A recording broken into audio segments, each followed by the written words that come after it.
Good afternoon and welcome to Lunch Break with the Rabbi. Today is Wednesday, April 14th, 2021. It is the 2nd of Iyar. The 2nd of Iyar is a special significance for the fact that it is the birthday of the 4th Chabad Rebbe, Reb Shmuel. It is also, as we know, every single day we are counting the Omer now. And as we count the Omer, every single day has another significance of how it develops in our personal way of our relationship with God and also looking at self-reflection in ourselves. And today, being that it's the birthday of the 4th Chabad Rebbe, we know also that it has a significance for the fact that it is known as Tif'eres Shebet Tif'eres, which means beauty out of beauty. Every single one of the 10 faculties that govern our soul and the 10 faculties of the way we behave and our emotional faculties, there are many different extremes. A person can be extreme kindness, a person can be extreme discipline. But when you have a nice harmony of kindness and discipline together, that is called beauty because there can create a certain consistency. And today is Tif'eres Shebet Tif'eres, which is that beautiful harmony in a double fold in a way that it can be measured and understood in a consistent method of taking the two extremes, blending it together and having an eternal and consistent effect. Moving on to what we talk about into our this week's Torah reading, continuing our laws and discussions about purity and impurity. The Torah reading of this week is a double Torah reading of Tazria and Mitzorah, which discuss about the disease, which some translate as leprosy, but it is actually a spiritual skin disease, not something which is a dermatological description. It's happened to an individual for sinning, for doing something wrong. In most cases, it was gossip and speaking about others and ill talk about other people, which caused this individual to have and develop this dermatological skin disease. It wasn't only on his skin. It also could have come in a person's home, and it could come also on a person's clothing. In all of these scenarios, the Torah goes into a detailed description of what and how it has to be taken care of, when it is determined that this person or object or house is impure, and how it needs to go into quarantine time, and after 7 days of quarantine, it is then determined, has this actually become impure or not. Within the details and the minutiae of all these types of skin diseases or leprosy that comes on the home or the clothing, there are many, many, many different details. One of the basic details of this is that the one who determines if the person is pure or impure is the Kohen. That means when a Jew had a problem or a question, should he be quarantined? Is he impure or not? He would then need to go to the high priest. The high priest would then determine if he is pure or impure, or not the high priest or any Kohen for that matter, and only then would he be considered quarantined, that he would have to then go into a secluded area, announce that he is impure, and only after 7 days, after being cleansed by the Kohen, bringing a sacrifice, can he then return to the community. This was the procedure that was done. Maimonides, when discussing and elaborating these laws, being that these laws are complex, Maimonides alludes to the fact and points out that even if a Kohen had no knowledge and was not learned in these laws, he would have to then go to somebody who was knowledgeable, even if that person was an Israelite or a Levite. He would then ask the Israelite or Levite what the situation or predicament of this individual was. But the one to actually pronounce this person pure or impure was a Kohen, and only a Kohen. A Kohen is the only one who had the ability to actually announce and say if this person is considered pure or impure. And the question that many ask, if the knowledge or the intellect and the subject matter is mainly discussed by the Israelite, why is it that the Kohen is the one that announces it? Why do we even need the Kohen in the picture altogether? Let it be the one, let it be the Kohen, let it be the Israelite rabbi or any person which is the professional in this field to determine the qualifications and the impurity and contamination about this individual. Why does the Kohen have to get involved?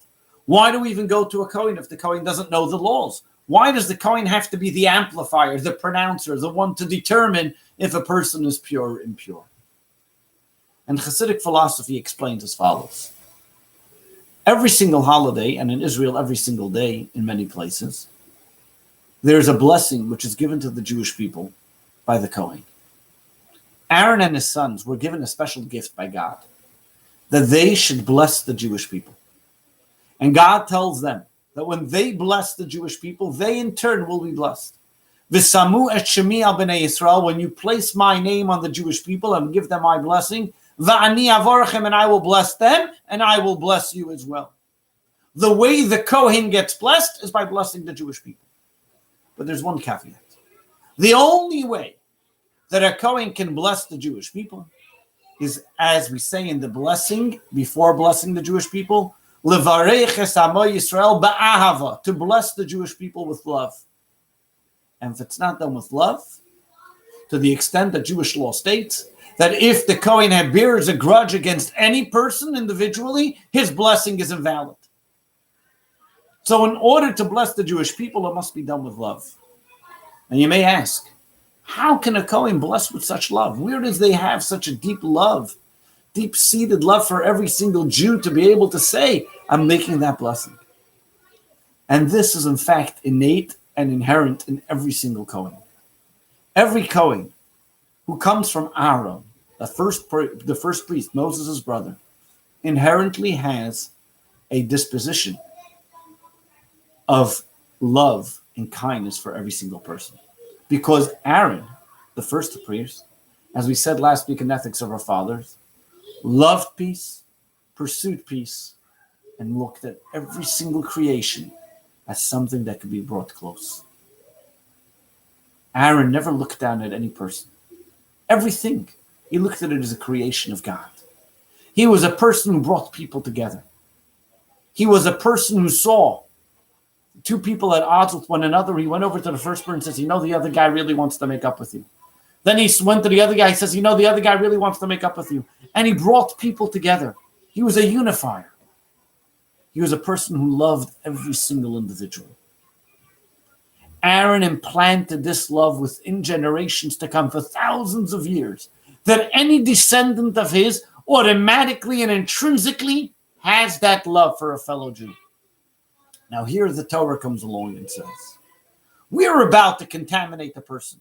We're about to make this person secluded because of his skin disease, because his home has a skin disease, or because his house has a disease.